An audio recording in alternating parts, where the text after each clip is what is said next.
Welcome to Fierce, Fit, Feminine, and Other F Words, a place for women in business to learn more about health, beauty, body language, and communication. I'm Christine Brunelli, chiropractor and former beauty salon owner turned certified image consultant, helping you glow from the inside out. And today I'm going to address a question that I get from almost every single woman I work with. And this is a two-part series. This is part one. The next episode next week will be part two. And the number one question is, how can I look thinner on camera? Meaning thinner in my photos and videos. The second part of that question is, how can I look younger? So today I'm going to talk to you about how to look thinner with my fabulous 5-step formula on camera for everything you do, from your photo shoot for your website and your socials to your videos. Are you ready? Let's dive in. Okay, I'm going to just start this episode with a little dirty secret. I hated how I looked in pictures. That's why I do the work I do. I hated it.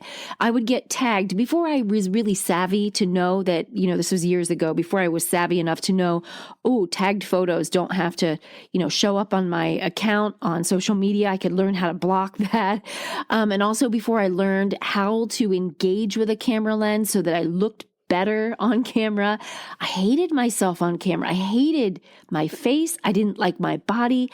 Now you're listening to someone here who struggled with some body dysmorphia, but also, I have the same, negative, critical self-talk that everybody else does. I have to wrestle that demon to the ground just like everybody else does. Where I come into play to be able to help you is that I've done it. I've done the work. It doesn't mean that I don't have bad days. What it means is I know what it feels like to hate how you look in pictures, especially related to your weight. And I also know the mindset that we need to, get our head wrapped around, this mindset of we're not as bad as we think we are, right? We're so critical. And so I just wanted to come out of the gate saying, I don't love every picture I'm in. I don't. But I've also come to the point in my life where I'm like, you know what? You got to love me or you don't. Either you're going to like me for who I am or you won't. That doesn't mean that I'm going to throw pictures out there in social media and maybe paid ads for business where I don't think it's a decent photo. I'm not going to do that. I'm not going to throw something out there that's not my best. But it does mean I'm not going to be frozen and paralyzed and refuse to show up in my business because I don't like how I look on camera. And the question that ultimately all of my clients come to me for is, I hate how I look in photos and video. And mostly it's because I don't like how big I am. So I want to talk about that today. And the first thing, I'm kind of on a little series. If you noticed, the previous episode to this one, I talked about Ozempic and weight loss. And this one is all about how to look thinner. And that is because this is what my clients struggle with. They are midlife. They want to look and feel like a younger version of themselves that was thinner, that was more youthful, more energetic. And I am on a mission to let you know, you don't have to buy into, this is age and you're just going to start feeling like crap and you can start cutting your hair short and wear orthopedic shoes. No, you can still be relevant. You can still feel proud of yourself when you look in the mirror. You can still have bad days, but you can still love who you see in the mirror. That's a big one. And that's the thing I want to lead with. Before I get into the nitty-gritty of how you can look thinner on camera, we really need to work on the self-love. I had to do this. I still have to do this. And you do too. Instead of looking in the mirror and seeing all the flaws first, look in the mirror and see all of the positives. Work on the positives. I don't care if it's one teeny tiny positive, like you have great eyebrows, or I love your smile, or something physical. I'm talking about the physical because this is what this episode is about. Find a positive when you look in the mirror. Focus on it and start to speak kindly to yourself, because if you are like the majority of human beings, you have this tape or this messaging rolling in your brain of self-criticism. And these thoughts are fast and they're rapid and you don't sit on them for a really long time, but they're there. And they're programming you to believe in your not enoughness. And my girl, you are enough. I am enough, even though my stomach isn't as flat as it was before I had kids. It never will probably be as flat and tight as it was before I had kids. And I had my first child at 30. I'm in my 50s. I'm not going to compete with my 30-year-old self anymore. What I want to do is take who I am right now and be the absolute best I can be in where I am right now. Same for you. Don't compare to your teenage self, to your 20-year-old self if you're in your 30s, right? Don't go back. That version of you got you to where you are right now. Appreciate her. That's what I'm working on. And I'm sharing that to you. I'm imparting that to you. That younger version of you who might have had the body and the energy and the appearance that you wish you had right now, thank her because she got you where you are. She got you to the point of being in business. She got you to the point of bearing children. She got you to the point of leaving a toxic relationship. Whatever she did for you, thank her. And then look at yourself in the mirror right now or when you get done this episode and look at yourself in the eyes and thank who you see. Say thank you. Because you got me here. I might not look exactly the way I want to look right now, but dang it, you got me here. Okay, I appreciate you. I love you. You are a good person. You have a beautiful heart. You have a beautiful smile. You have great eyes. Whatever the positive it is, whatever it is you see in yourself, speak it. Look at yourself in the mirror. I know it sounds weird. We don't look at ourselves. How often, besides when you're putting on makeup, do you look at yourself in the mirror in your face? And I don't even look at my eyes like that, right? I want you to look in your eyes and speak back to the reflection because your brain doesn't know the difference. Your brain doesn't know that you're speaking to your reflection in the mirror, right? Teach your brain to speak positively to yourself, and you'll start to feel better about yourself. Catch yourself, my girl, before you see whatever it is, the muffin top, the big arms, the double chin, the wrinkles, whatever you're criticizing yourself about, stop. Okay? Stop that. Don't let yourself go there first. Praise, thank, gratitude, all of that. And then see if those criticisms are as strong when you're done. I'll bet they won't be. And I wanted to come out of the gate with that because I think it is totally okay to want to improve where you are. I don't support any extremism. So I'm not saying anything like I want to, cut out all these things. I'm going to restrict myself from all kinds of fun and happiness to have the body and look I want. I do believe you kind of have to be focused and disciplined, but as someone who has been down the rabbit hole of getting myself from a size 6 to a size 0, and I still didn't like my body, still at size 0, after all of the restriction, all of the 2 workouts a day, all of that stuff, I'm here to say that is not healthy. And it doesn't work. It doesn't work for anybody. I'm not the only one. I'm just one of the few people who will say it. And I'm in the health, fitness, and wellness space. And I want you to be healthy and fit. I want you to not have a big waistline because the waist circumference is what dictates your heart health. I want that for you. But I don't want you to go to the point of extremism that makes you so miserable that you're never satisfied. Because you need to look yourself in the mirror, in the eyes, and say thank you for what you've got yourself to so far. Be grateful. But I'm not going to let you get away with all of the extremism. I've been there, and it's really easy for me to be extreme. I have to work on it. I am the opposite of let it all go. I am like, nope, I'm going to make my mind up and go, put my head down and go. And, I'm saying this as a reminder to myself as well. We can do this in a healthy way. In a loving, compassionate way, the way we would for a best friend, right? So let's get to it. I have my Fabulous 5 formula. With that said, the things you can actually do to look thinner on camera, okay, in your photos and your videos.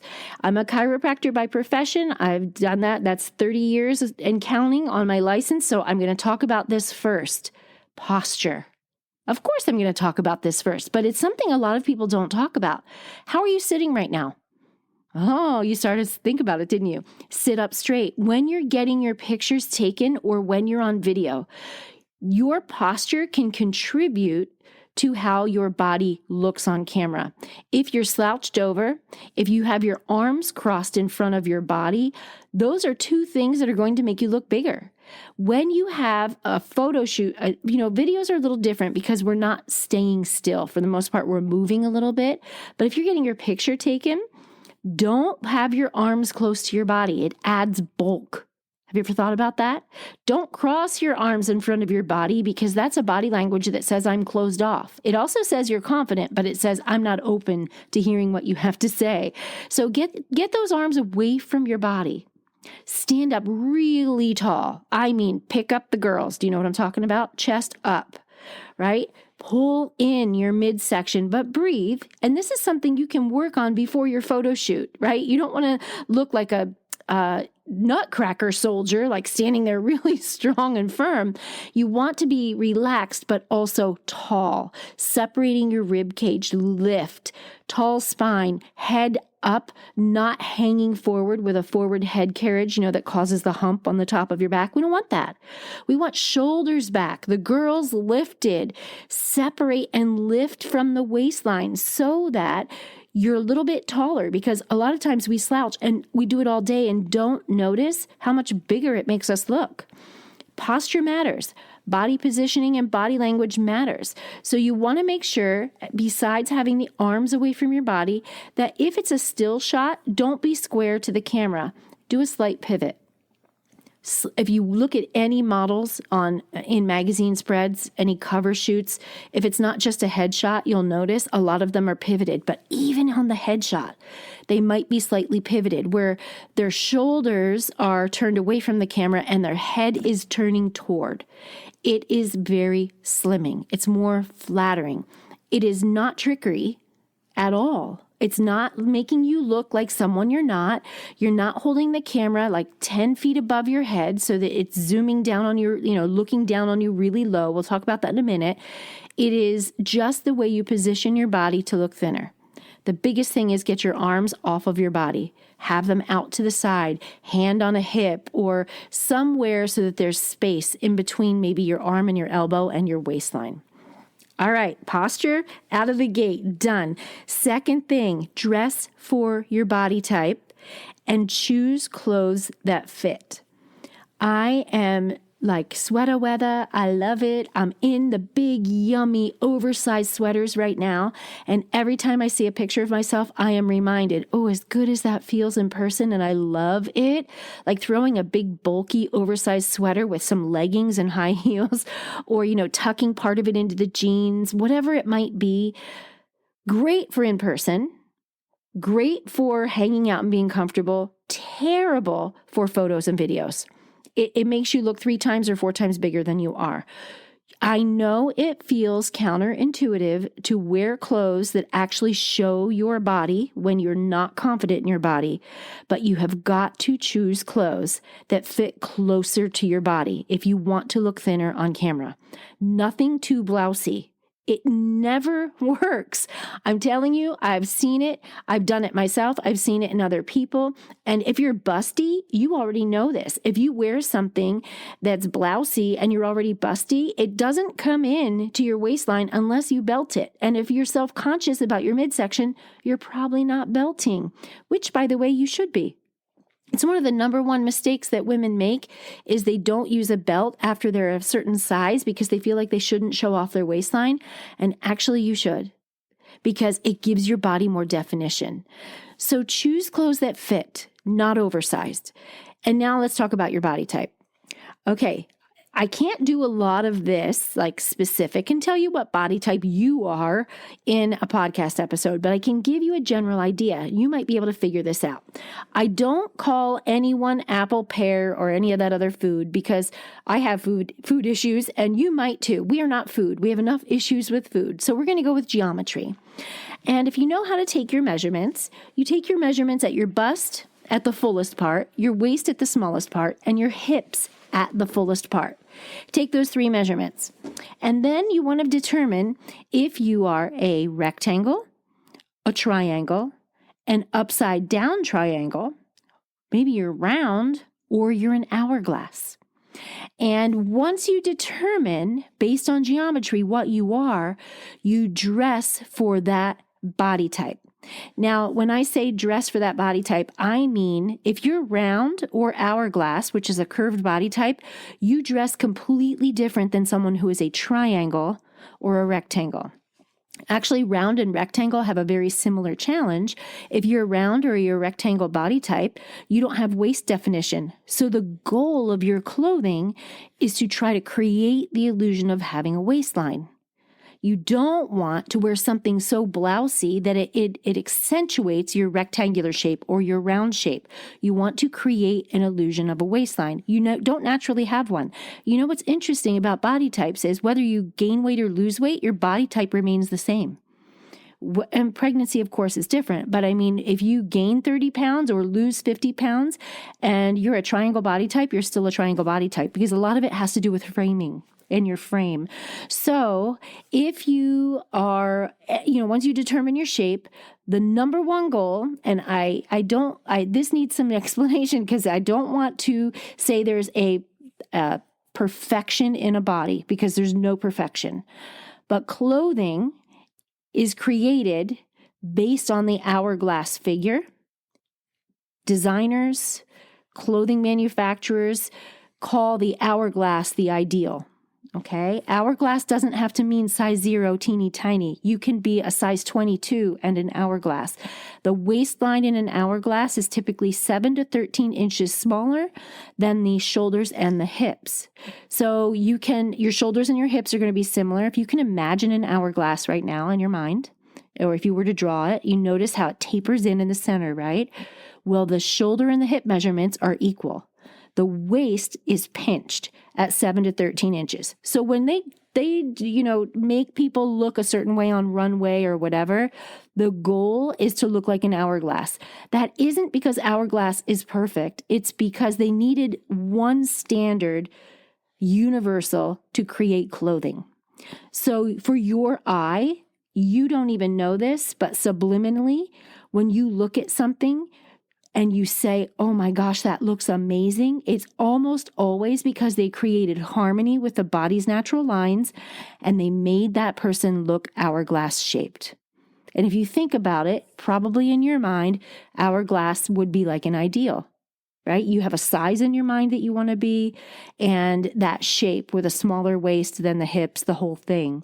So your goal, based on your body type, is to try to create an hourglass image. So if you're a triangle, that means that your measurements on the bottom are wider than they are at the shoulder. So what do you want to do? You want to minimize the bottom and bring attention to the shoulders. See how that works? If you are an upside down triangle, that means you have a wider shoulder measurement than a hip measurement. You have really narrow hips and wide shoulders. So what do you get to do? You get to minimize the shoulder measurement, wear dark colors up top, and maybe wear a print or a bright lighter color on the bottom. Bring harmony to the eye in the form of an hourglass. This is a whole thing I do in my programs. I help each woman determine her body type and help her dress for it. And I do it with them on camera so I can help them live. And you'll have a chance to join me and do that later on in 2024. But right now, I just want you to get thinking about it. Dress for your body type. Don't wear clothing that's too big. Don't wear big blousy things. If you want to look thinner on camera, you've got to avoid that. Wear more fitted clothing. Okay, so we did posture and we did dressing for your body type. Next, camera angle. If you're having professional pictures done, you don't need to worry about this. They've got you. Professional photographers know how to make you look your best. But a lot of us, are doing things at home with our phones. We're shooting videos, we're taking our own selfies and using them for social media. So if that's you, you want to use a camera angle that's flattering. The most flattering camera angle is at eye level or slightly above. And when I say slightly above, I don't mean above the hairline. I mean, hairline might be the highest you want the camera. Okay? And then here's the secret sauce. Slightly angle it down. Slightly, not tons, a little bit of an angle down. And what I mean by that is if you were to take a laptop and open it up and make it be at 90 degrees, okay? The camera is on the top that you opened up to 90 degrees, right? Take that top of the laptop and slightly close it, like maybe 5 degrees. That's what I mean by tilting it down. So if you're holding your phone, same thing. You're lifting it up to eye level or slightly above, not over the hairline, and slightly tip it forward. What that does is it elongates your face and it removes the double chin.